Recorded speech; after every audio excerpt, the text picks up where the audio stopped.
I'm Mary Sturgeon. I will attempt to share my screen. I'm assuming everyone can hear me. If not, send a chat or ask a question or raise your hand. But I'll share my screen. Thanks, Katie. And we'll get started here.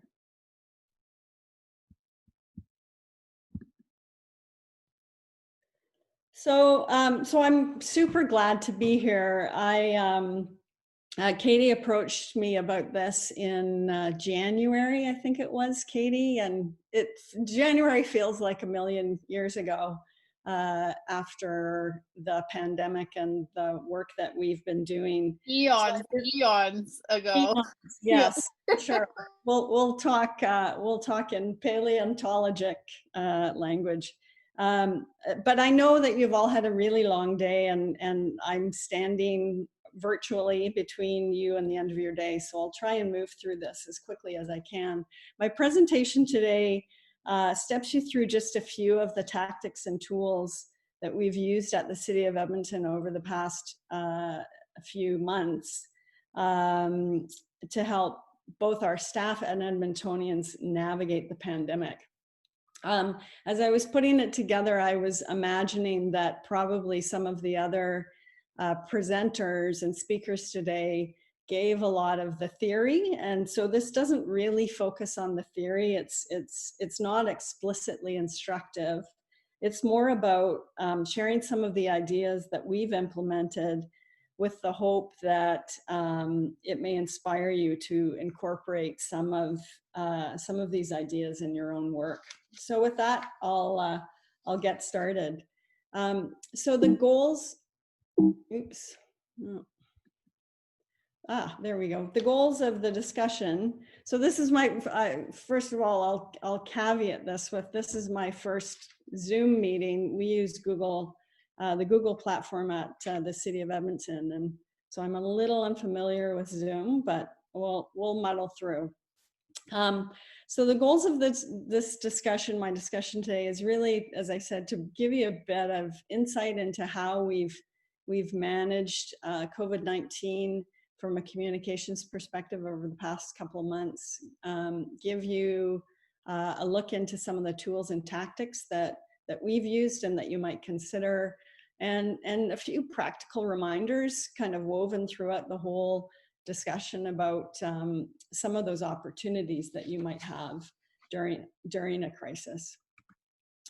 So I want to provide you with a bit of context, and this is hopefully the driest part of my presentation, but I think it's important for you to understand the governance and the decision-making structure, the team structure of my communications team, some of the early prep that we did before the pandemic even started, and early actions that we took right out of the gate, and surrounded by that, the frequency and the pace of everything, especially in the early days, it was hugely intense. And then talk about some of the communications tools and channels that we have available to us on a day-to-day basis, and that we've refined through the crisis.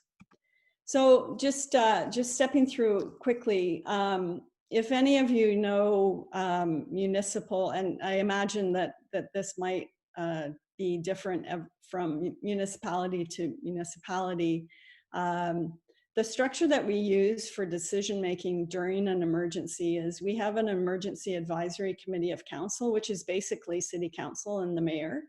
The emergency management agency reports into the EAC. The emergency management agency is our city manager, all of the deputy city managers, the chief of police, and the fire chief, Edmonton Fire Rescue Services, and also the director of our Office of Emergency Management. So together, those folks make up the emergency management agency, and they are responsible for the excuse me, the operational response around an emergency. Emergency Operations Center is led by the Director of the Office of Emergency Management. It's a pretty standard structure that most municipalities and in fact, many large organizations have. It follows the incident command system, which I imagine someone along the way today has talked about a little bit.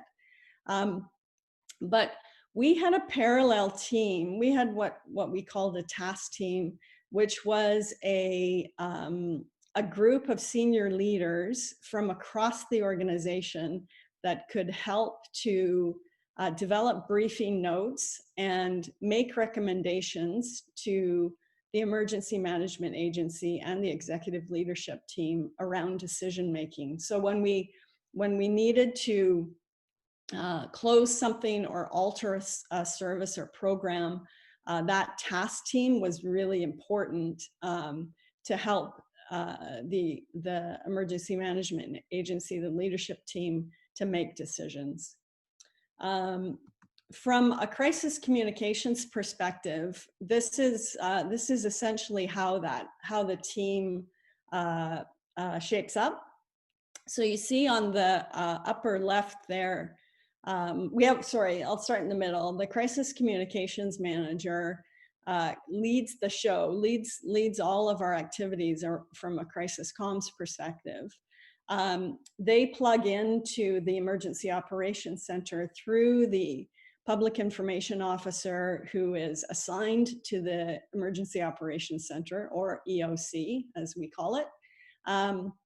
The crisis comms manager is also plugged into that task team. I actually sat on the task team, as did my crisis comms manager who led the day-to-day. So we had a really strong connection into the decision making, and that really, really helps us roll out the communication strategies and tactics as needed. Reporting into the crisis comms manager, we had an external communications lead, and I'm speaking in the past tense. I don't know why I'm doing that, because the team still exists in a form today, even as we move to relaunch. So we have an external communications lead. Reporting into that external comms lead is a media relations group, social media team, a writer or two, and a scribe who was kind of documenting all of our decisions and actions during the day. Media monitoring and social media monitoring, the two went hand in hand.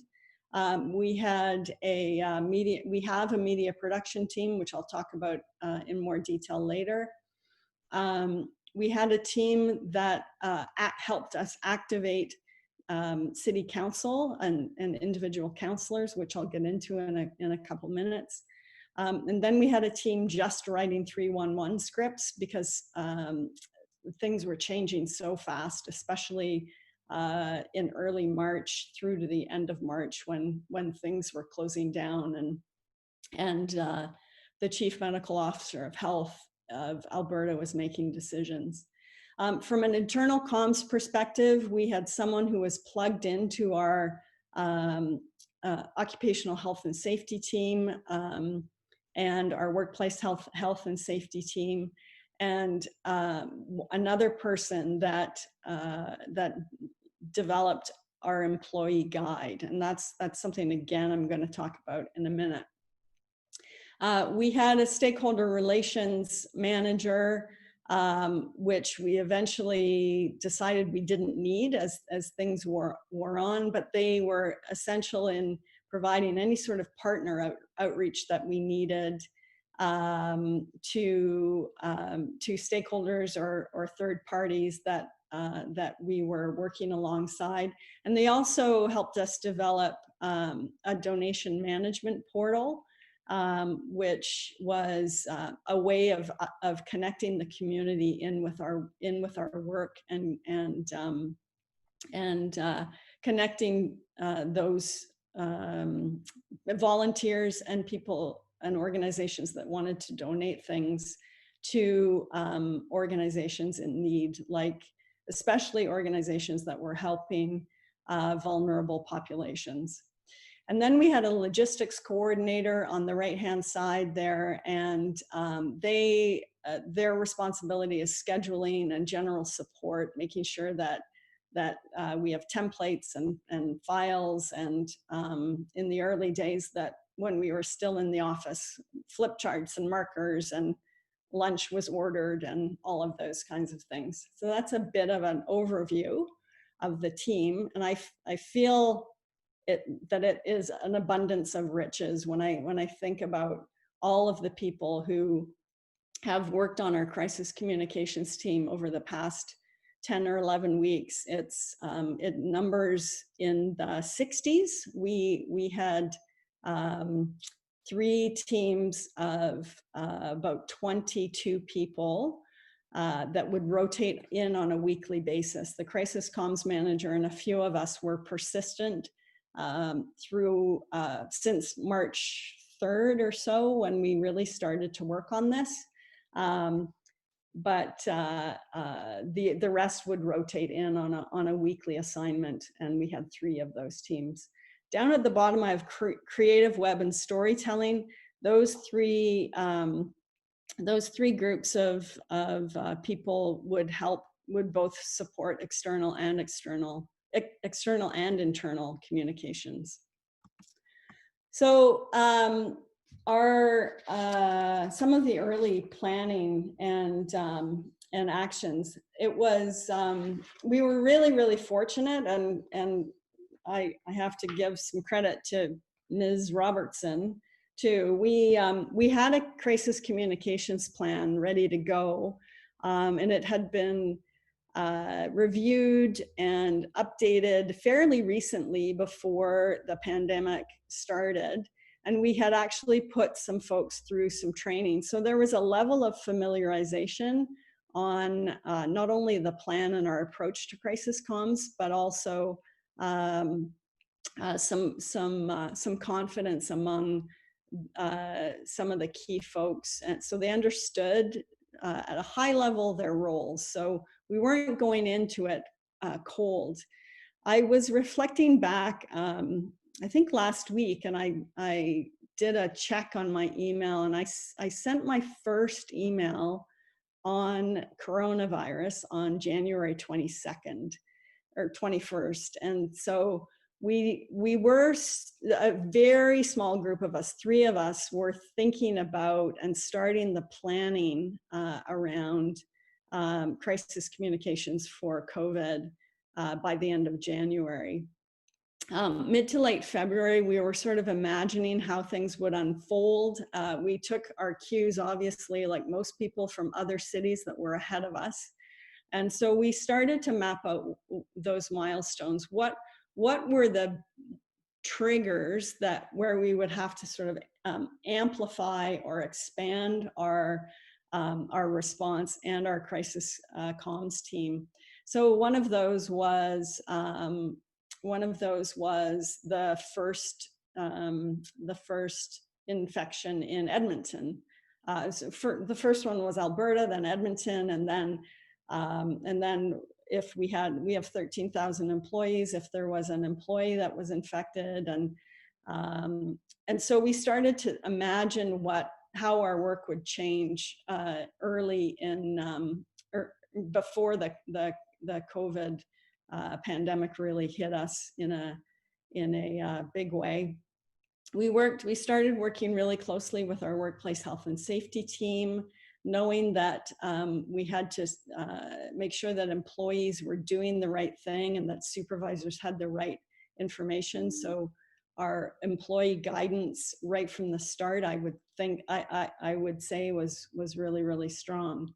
March 6th and March 12th were 2 tipping points for us. The first case in Alberta was announced on the 6th. On March 12th, we had our first COVID media availability with the mayor and the city manager. And that was, the trigger for that was some provincial health orders around mass gatherings and physical distancing. So that day was big for us. It was a busy day. but it only got busier after that. The very next day, we had a work from home announcement from our leadership to staff. And normally we plan these things out in a painful way, but things were moving so fast. We just had to figure out how staff were going to work, for those who could, how staff were going to work from home. So it was exciting and thrilling and nerve-wracking, and we got it done. We closed on the 12th. One of the announcements we made on the 12th was that we were stopping our rec and leisure programming at our rec and leisure facilities, which is a big part of our city operations. And on the 14th, we actually closed them down. We closed down all of our rec and leisure facilities. And then at the same time, in partnership with Edmonton Public Library, they closed on March 14th as well. And that was a Saturday. So we were busy that entire weekend working on the closures. So that gives you an idea of the initial couple of days. The communications tools and channels that we have available to us are some of the obvious ones and not so obvious ones. Social media, our primary social media channels are Twitter and Facebook. We have Edmonton.ca, which is our public-facing website. We immediately put up a banner on that homepage pointing to a COVID-19 page where we started to collect all of the information. We also have a blog site that runs off of Edmonton.ca. It's called Transforming Edmonton. And we have an employee intranet that we call One City. 311 is our public-facing telephone service. The internal-facing telephone and email service is called Inside Information. So both of those channels were available to us. Like every organization that does crisis, media relations, and media availabilities, we're a channel, and more recently, we've been doing lots of virtual scrums through mediums like this. Our city manager right away started a daily message to city staff to keep all of the 13,000 plus employees informed on decisions, and they were coming fast and furious at the beginning. Occasionally, Adam Laughlin is our city manager, and so occasionally Adam would shoot a selfie video. I know we've done quite a few virtual town halls with a number of city staff as well. The task team, I've talked about the task team, that group of leaders from across the organization. The chair of that task team would also, and still also does a daily report to City Council. So lots of different communications tools and channels available to us, and we've used them all. So I'm just going to jump quickly into some of the insights that I have to share with you. The first big thing is the importance of aligning our communications effort. It's the most important thing to have a single source of truth. And that's why very quickly we established Adam's email to staff. We locked that down really quickly, in part because we had developed some employee guidance documents, and 2 days later they were out of date. They were inaccurate, and so we had some well-meaning folks internally that shared some old documents, and so we were very directive and said the only communications that were permitted had to be COVID-19 related, and there was only one person, well, really two sources of truth, the city manager and the COVID task team chair. So, and that's for internal communications. For external communications, we paused all non-COVID related communications as of March 12th. And And we aligned all of our communications visually and our messaging. So I'm going to step you through some of those pieces now. So the right out of the gate, we picked a color scheme and a design look and feel that we used for all of our communications response or COVID response communications. And we use this with both our public facing and our internal communications. If you note on this slide, there's right in the upper corner of this sign there, it says COVID update. That's something that was a grounding and persistent design element and message element. And this, what you're looking at here is we had a really late spring. And so when it finally came, we had a lot of people out exercising in our river valley, and they were using stairs to work out, our river valley stairs to work out, and it was creating some physical distancing problems. So we created these signs to remind people to use the stairs responsibly. So that's what you're seeing there. On transit, transit was probably the busiest operational area for our crisis communications efforts. It's an essential service, so it had to keep running. But at the same time, we also had to keep our operators safe and our passengers safe. So nearly every day in March, a big decision would be made. The first one was reducing our service levels. We also eliminated our fares pretty early on, but something always cropped up relative to transit that we had to take action on and communicate to the public, and it didn't always go smoothly. So in addition to nearly daily operational tweaks to the service that required regular and repetitive and multi-channel communications, we were really active on those consistent messages around physical distancing and essential travel. So that's what you see here. And you'll notice here that, and on the other visuals that I've shared up to this point, that we chose very deliberately to use iconography versus, say, photography or illustrations. The reason for that is that the messaging in the early days were very instructional and directive in nature. We were telling people how they should act to keep safe. So the orange background and the white icons made things clearer, we knew, for everyone, even if they didn't speak or read English. On that point, we didn't have time to translate our materials. So this is where our stakeholder relations team came into play. We relied on third-party agencies and the government of Alberta to provide info in different languages.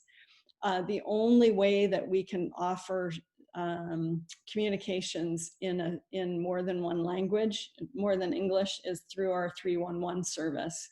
They can support dozens of different languages through 311, but we just simply didn't have time to translate all of our messaging and then all of the materials that went along with it into another language. So we really had to rely on this iconography and this really simple and clear messaging.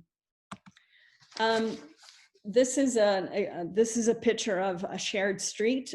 We decided to allow for to open shared streets in more dense areas, downtown, closer to downtown, so that people could physically distance when they're out walking and moving around their neighborhoods. So you see there that we took the iconography and the orange design even down to our road signs and covered over our regular road signs in the case of this shared street initiative. We used it in our media availabilities. Right here you see a picture of Mayor Iveson And he's there with Kevin Kolp, who's one of our deaf interpreters. And this is a media availability on April 2nd. If you note on the podium, we even date stamped our availabilities. We'd make sure the date was just displayed on the podium so that any media clips that were pulled from this, and there were a lot of them, were using information that was absolutely current and date stamped. So that was a subtle touch, but an important one. I mentioned early on about our employee guide. The City of Edmonton employs between 13,000 and 14,000 people, depending on seasonality. And they really perform an A to Z service. We have accountants and we have zookeepers, and absolutely everything in between. 73 lines of business and hundreds of services. So we have workers who spend their days in office buildings, fighting fires, caring for animals, helping the public through the phone or in person. They drive buses, they pave roads, and they kill mosquitoes. These employees deliver hundreds of discrete services, as I said, across dozens of lines of business. So as you can imagine, the different groups of employees have different job demands and varying potential to contract or be exposed to COVID. So their health and safety, the health and safety of the public and our employees is always our top priority. So our employee guide became a really essential tool, and it was online, and we update it once per day. In the first few days and weeks, we were updating it more than once per day. And it gave information both for employees and their supervisors who were navigating through this and had to answer employee questions. We put this on our intranet and we put it on edmonton.ca, knowing that we needed it to be easily accessible for people when they had to refer to it. It's hard to see on this slide, but note the versioning. Versioning and date and time stamping is really important. So this is version 36, dated May 13th. We've just flipped over to more of a response focused employee guide. I think the last version of our COVID reaction guide was more, I think it was version 42. So we updated this a lot over the past few weeks, and it became a really critical tool for us. As March moved into April and April moved into May, we moved into our relaunch phase. We started to reopen some things that we'd closed, and we shifted the message and positioning to something more encouraging and inviting. So here you see a tweet on our Edmonton City of Edmonton channel. And one of the key messages that we're focusing on during relaunch is of shared responsibility. And we're still responding cautiously with public and employee safety as our guide. And we know that we will only keep new infection numbers low if people act responsibly and do our part. So that's really the resonant message in all of our recent communications as things start to be reopened. Visually, you'll see here that we've moved from that orange and the use of words and icons to a yellow-green scheme and more open language. We've also moved away from move towards photos, and as you'll see in a few slides, illustrations. We felt this visual approach is more humanizing and community focused and hopeful, which is key as we move through this. This is a message that we unfortunately had to send out last weekend. We had to make some decisions around closing things when we've seen non-compliance. So we had to close 2 skate parks and 2 basketball courts last weekend when we saw issues around non-compliance. to physical distancing and gathering restrictions. So you'll see in this image the phrase COVID reminder, whereas on the sign at the posters it said COVID update. We changed the language to COVID reminder, which is a bit of a shift. It's really, it goes back to that shared responsibility message that we're really trying to focus on. Enjoy safely was the message that we used on all of our signage when we reopened city playgrounds a few weeks ago. So you'll see a sign there with a couple of maybe 8 or so points about responsibilities that we expect people to fulfill as they use city amenities. So while the city's paused, altered, or closed some services or programs, other work continues. Inevitably, construction goes on. So with the pandemic affecting everything and everyone, we wanted to align even the new normal activities like construction to COVID. And we had to find that right balance. So we had to show that COVID was really guiding everything we were doing and the decisions that we made. So we continued that yellow-green visual treatment and color scheme in our communications about construction season, but as you can see, we've switched to a more illustrative treatment. And then knowing, I think one of the important points here is that knowing that more people would be at home these days, and some of our construction is neighborhood construction, and they could see it right outside their living room windows. An empathy message was really, really important because we knew that it could be, construction could be disruptive right on people's doorsteps. And so we wanted to show Edmontonians that we knew that our work could be a bit disruptive. In the throes of the pandemic, when we knew people were feeling more discouraged about the restrictions around them, we went with more hopeful positioning and messages. We knew we needed to give hope to people, even when we were still talking about restrictions and closures. So this is from April. We were still deep in crisis mode, and we knew that people might be experiencing crisis fatigue. Plus, those of you who are on this call who aren't from Edmonton, spring came really late this year, and we had a cold winter.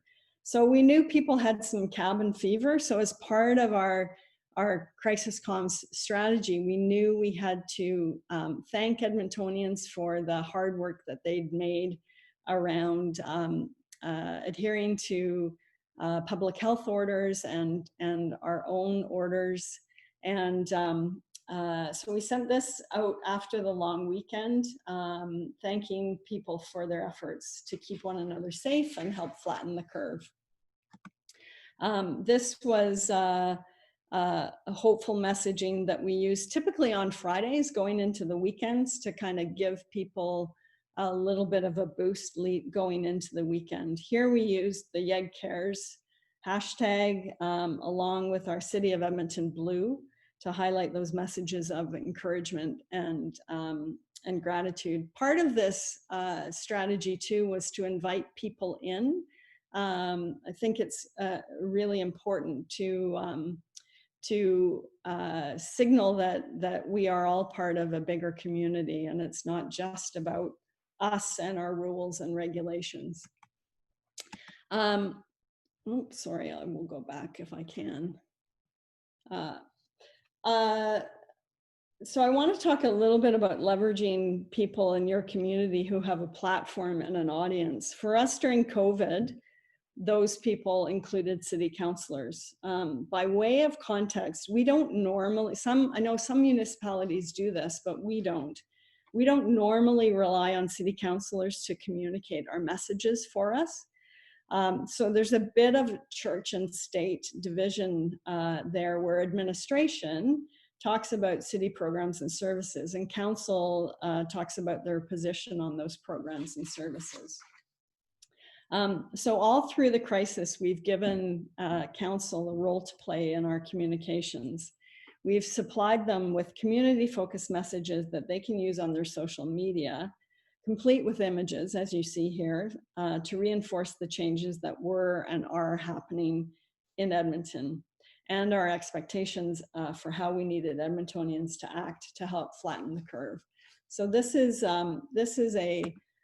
two examples of the Connected Neighbors social media campaign that we did, and it was pretty successful. We got fairly good uptake from most of the 13 people on City Council. I think it also gave them, this is just my personal theory, I think it also gave them some way to contribute to getting the messages across, which they seem to really value and appreciate. It gave them a bit of a job to do and a role in our crisis comms.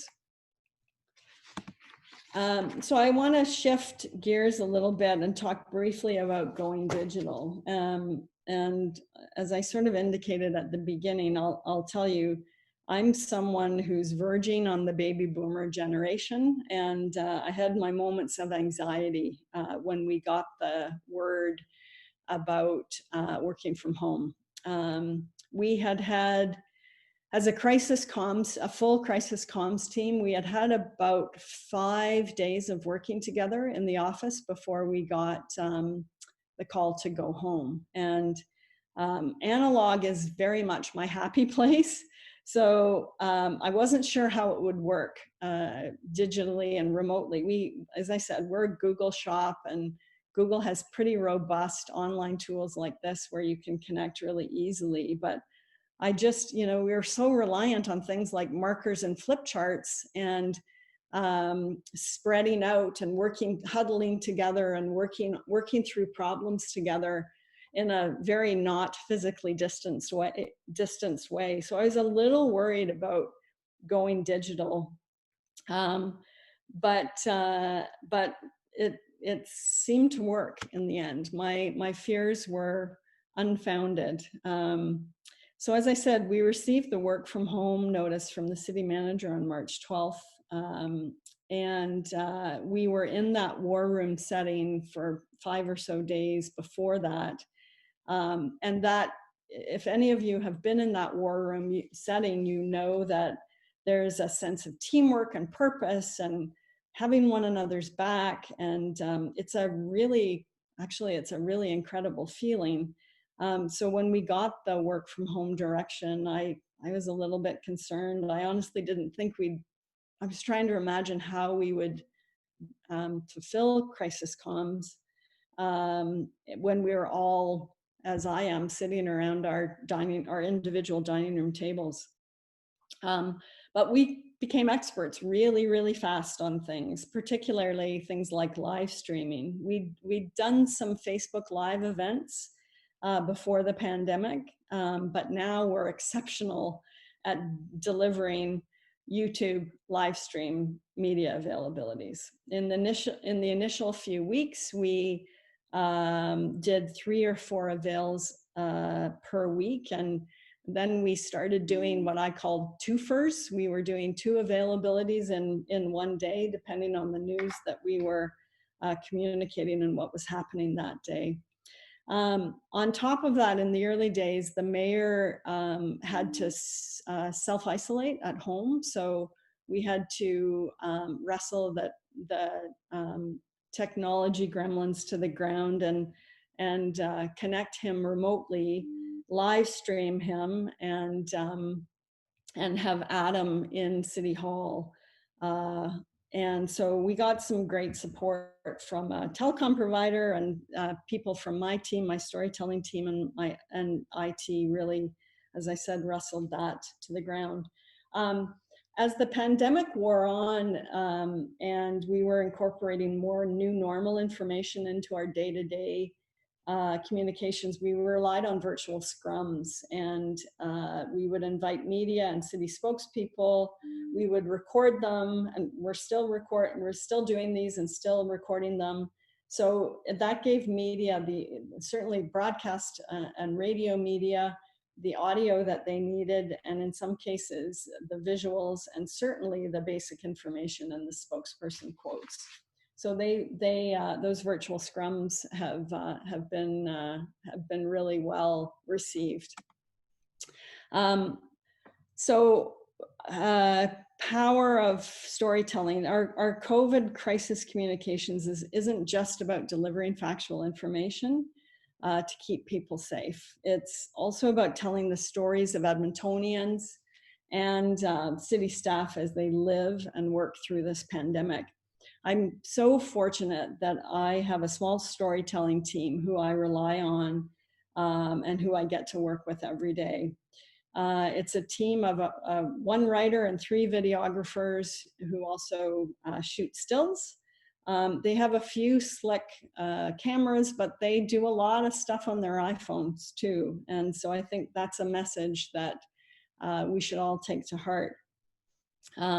They deliver our live stream media availabilities, and they've written countless stories about Edmontonians and city employees on our Transforming Edmonton blog. They've shot photos for social.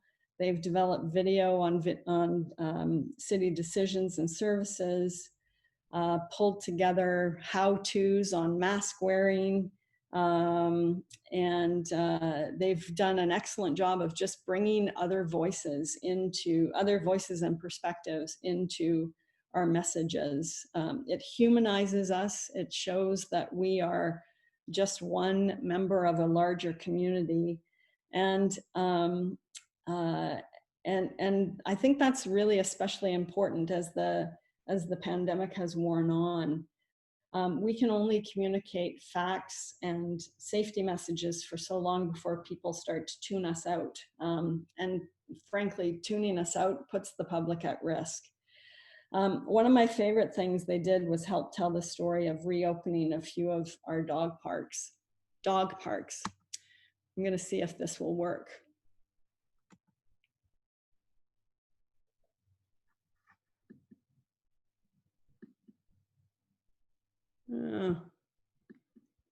And what did I say about the technology gremlins? I have a great video, which I will share with you after.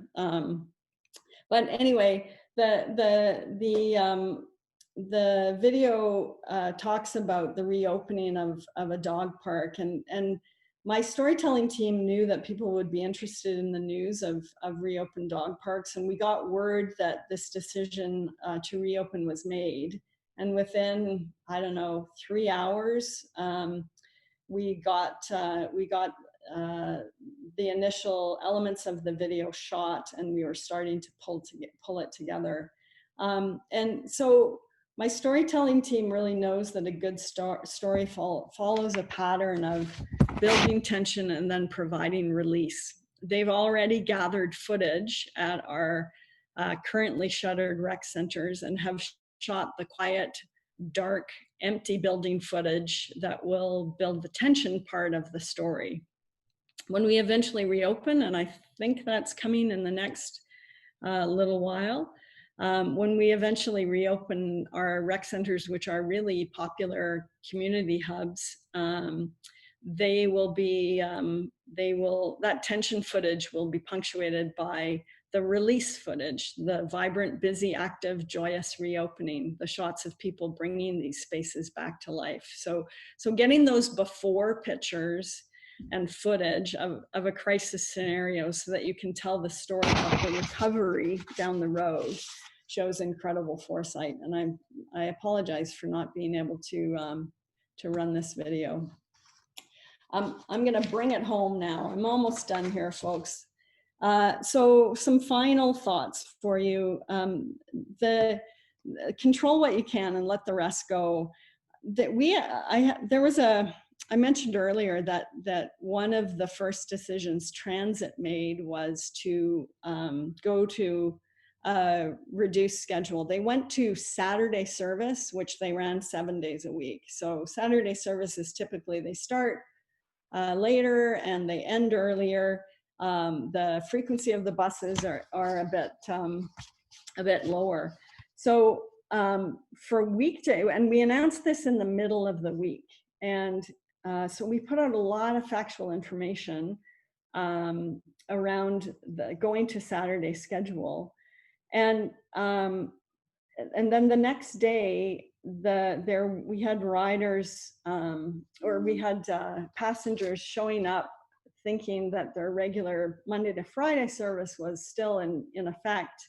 So that was one thing. And then the other thing is the buses were, because it was a Saturday schedule, the buses were really, really, really packed. And so there were some not great uh, visuals of packed buses when the physical distancing orders were in place. What we didn't do very well was explain the why of why we made the decision to go to Saturday service.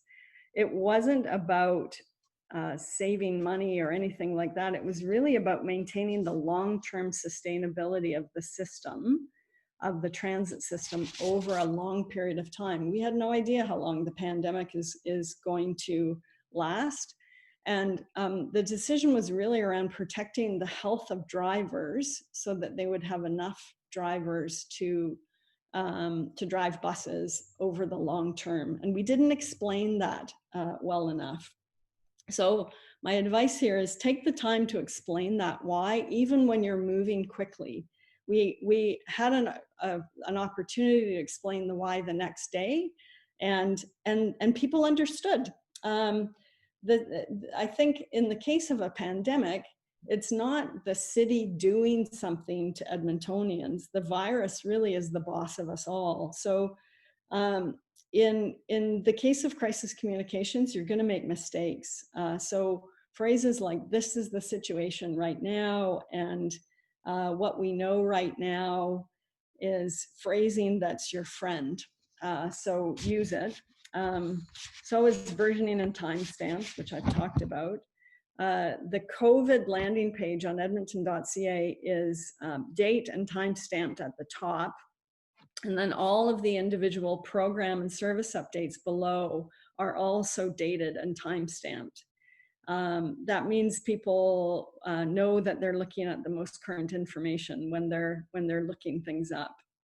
Other bits of advice: perfect is the enemy of speed. In the early days, things were moving so incredibly fast. And as I said, we did make some mistakes. We didn't take the time to explain the why in some cases, and we had to issue some corrections. And normally I tie myself up in knots when I have to issue corrections, but I am much more, I have a much more rational perspective on it now than I did before. So it's important to in a crisis to move fast with your communications and know that you'll make mistakes, but that's okay. In most crisis situations, as you know, you're sometimes lacking information or things are emerging so quickly that by the time you've developed a communication, it can become out of date. You have to let stuff go and roll with it. Corrections are okay and necessary. And as crisis communicators, we have to be comfortable with that. And so that's been a big lesson for me.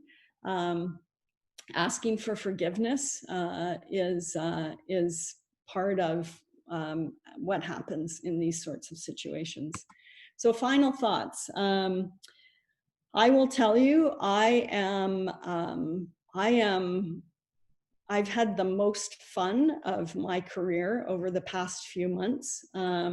I've also been incredibly exhausted and exhilarated. It's crisis comms is definitely not for the faint of heart. You have to be confident in your decisions, but also be comfortable with those small mistakes because they'll happen, as I said. Despite the fact that my team is dispersed all across Edmonton and region in their own homes, this whole experience has been one of team building and culture building for the people who have participated on the team. So if you get an opportunity to be part of a crisis comms team, I really, really hope that you'll find it as rewarding as I do. So I will shut up now, and I'm happy to take questions. Mary, thank you so much for that. You're welcome. I've been sitting here and wondering, I was like, I can't wait to hear Mary's story about her. And I love the honesty around the exhilaration, because yeah, you know, yeah.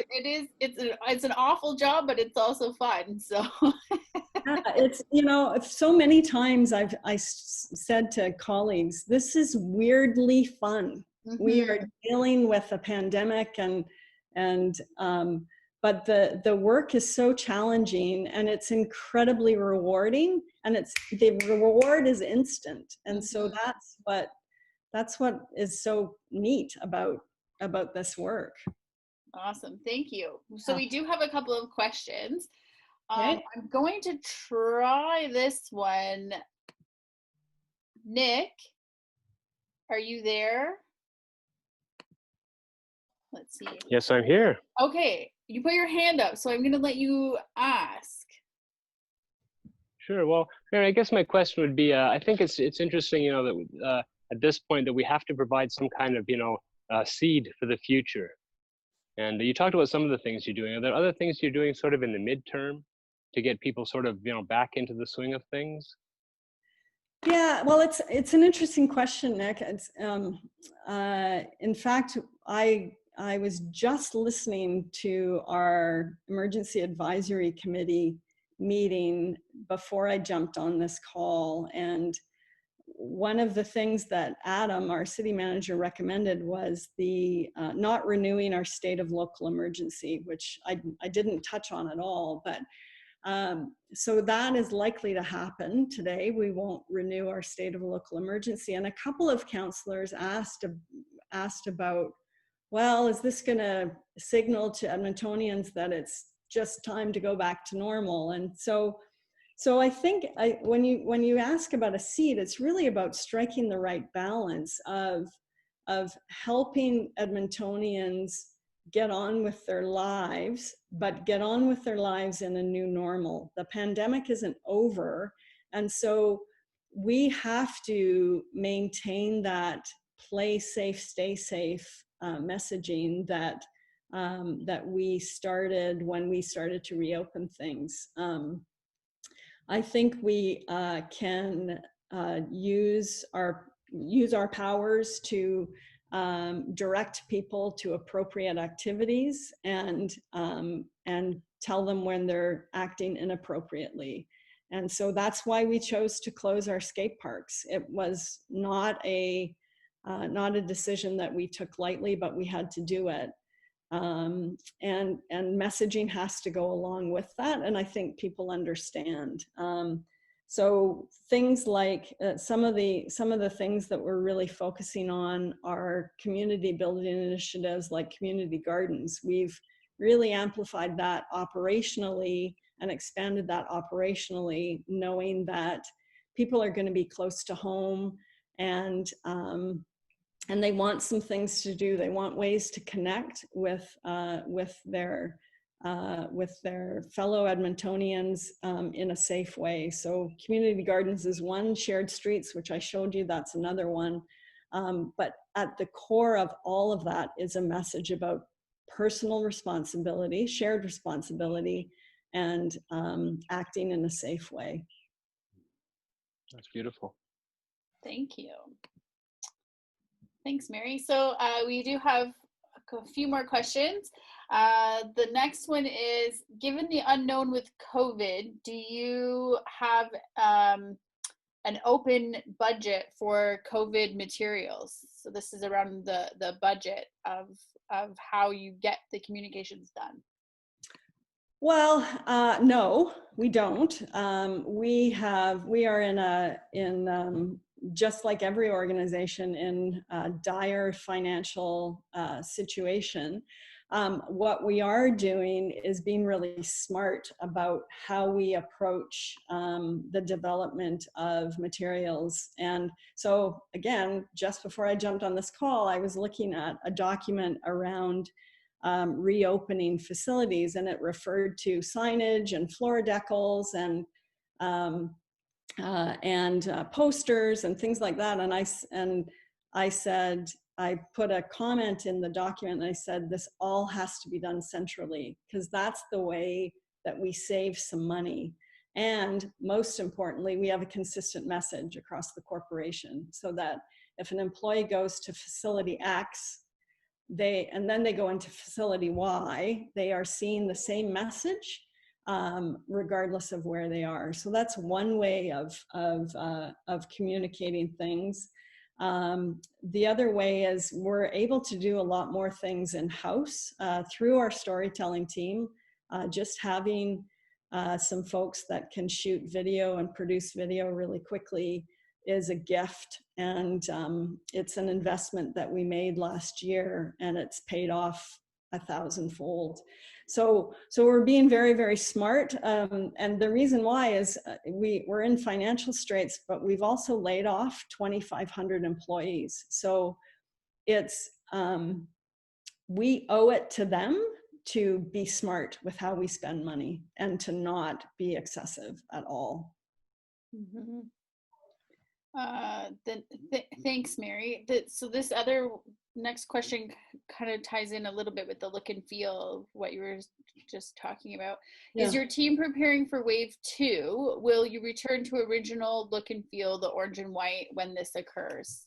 We will, for sure. And that's why we deliberately moved away from it. As we start to reopen and relax things a little bit, knowing that we can pull the trigger on the orange, and that sort of, we call it the dour orange messaging when we need to. And it's a visual signal to people like, oh, okay, caution, I have to pay attention to this. Mm-hmm. Mm-hmm. Next question is, what is your sign-off process during the quick turnarounds? Oh my gosh. Boy, a lot of late nights reading and reviewing documents. We had, right from the start, we established document templates and a sign-off line at the top of everything. And it included, I'll miss some, I know, but the author, so we're a central service. Comms is a central service in the city. So the client area subject matter expert has to sign off. The director or branch manager, so the senior leader in the area, has to sign off. If there was anything related to employee safety or workplace health and safety, person had to sign off. Law had to sign off on a lot of the PPE and, again, employee health and safety. And then if anything was employee targeted, the deputy city manager of employee services needed to sign off. And then we had the crisis comms, me. I was the final approver on everything. So it was onerous, but necessary, and things moved fast. I know I've described an army of approvers and reviewers, but it worked because people made it a priority, and it was pretty cool to see, actually. So was this template sort of a cover page for every document that you produced? Yeah, it was a, and I'm happy to share a sample of it to people so that they can see. And all it was is the person's name with a little area where they could mark an X, put an X in the document, and then we knew that they'd reviewed it. Mm-hmm. And it worked really well. We instituted it right at the start, knowing that document control and reviews had to be super tight. Mm-hmm. Awesome, thank you. Another question, do you think the city will continue to do virtual media scrums, live streams, and other digital activities after the pandemic is over or under control? Live streams for sure. I think we've built a little bit of an audience. In the early days, we had views in the 5 figures, which is pretty good. tens of thousands of people viewed our videos. And it's just, it's a great way to document our work, from social media to all of our live stream media availabilities. Great documentation of our work and our decisions and how we're communicating to people. Not only will we live stream things, the other thing that we started during the pandemic was ASL and deaf interpretation. I think we owe it to people with hearing impairments to make sure that they understand what we're saying. So that is going to become a standard. We've made that decision. So that's an additional expense, but it's small and it is absolutely worth it. Virtual scrums, maybe. I mean, the great thing about that is it's convenient and you can clap eyes on someone. And so we might continue to do that. Our work, our public facing work is so much out in the field that they do like to be out in a yard and seeing equipment going by and getting that footage. But the other thing, and I forgot to mention it actually, the other thing we did, and we were kind of laughing about it, but we went knowing that everything was locked down and that media couldn't go to our facilities. We did B-roll. We sent our own video team out and shot B-roll. We stood up the Edmonton Expo Center in conjunction with Alberta Health Services and some of the homeless serving agencies, and we couldn't let media in there, but we shot B-roll of the facility and some of the services that we've provided, that we're providing, and so that's a way of meeting their needs, and when they're not allowed to go into a space themselves to get the footage that they need. Mm-hmm.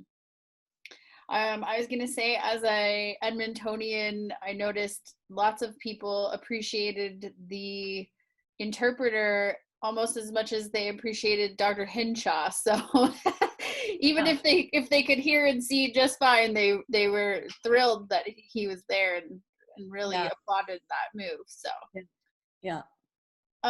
Okay, we have one more here. What lessons have you learned that will carry over into normal work life when we get back to regular operations? Well, one thing that we absolutely will maintain is a stronger centralization and alignment of messaging. So I said that we kind of locked things down. There was a single source of truth, and that was Adam to our employees, and it was only COVID for our external messages. And everyone now has realized that all of these sort of disparate messages, here's a message about parks, a parks program, here's a message about climate change, and here's a message about property tax. And everything looks different. No one wants to go back to that because it's confusing for the public. So we've been trying really, really hard to get everyone aligned visually and from a message perspective and theming things. And so now we've shown that approach works and people are getting behind it. So Adam, the city manager, has said, I never want to go back to this old way of kind of shotgun with everything going out at once and everything being a bit disparate and dissonant. We don't want to go back there. So that's the big gift. There's been many, many gifts in all of this, but that's probably one of the biggest ones. Awesome. If there aren't any other questions, I don't see any in the chat or Q&A. I think we will wrap things up. First and foremost, Mary, I just want to say thank you so much. I know that getting through this and then having to put the effort and time toward putting this presentation together, and I was sort of thinking how I would have dealt with it if I'm still in the midst of it and having to evaluate how things are going. So I really appreciate even just the mental fortitude that it would have taken to do this, and your time, of course. And to everybody else, first, I thank you to all of the other speakers who have also participated today, and all of the participants. Something that was very difficult for me in the beginning of this was that this truly is something that I host every year, and with the intent of keeping the community, people who specifically deal in crisis communications and emergency management, as tight-knit as possible. I think that a lot happens when we're able to meet in person, but as it was demonstrated today, I think that we were still able to maintain that sense of community and share information and do those handshake deals, which is great. I'm thrilled to see that still happen. I do appreciate everybody's flexibility and support, and encouragement to keep going, because we did question whether or not this would move forward when the pandemic originally hit. And we too had to pivot and find a new way to make sure that we were still serving everybody. So thank you again. The last thing, or two things, we are going to be hosting a crisis communication conference. We're not sure if it'll be virtually or in person, but in 2021, so March 4th and 5th. So you can hold the date for that.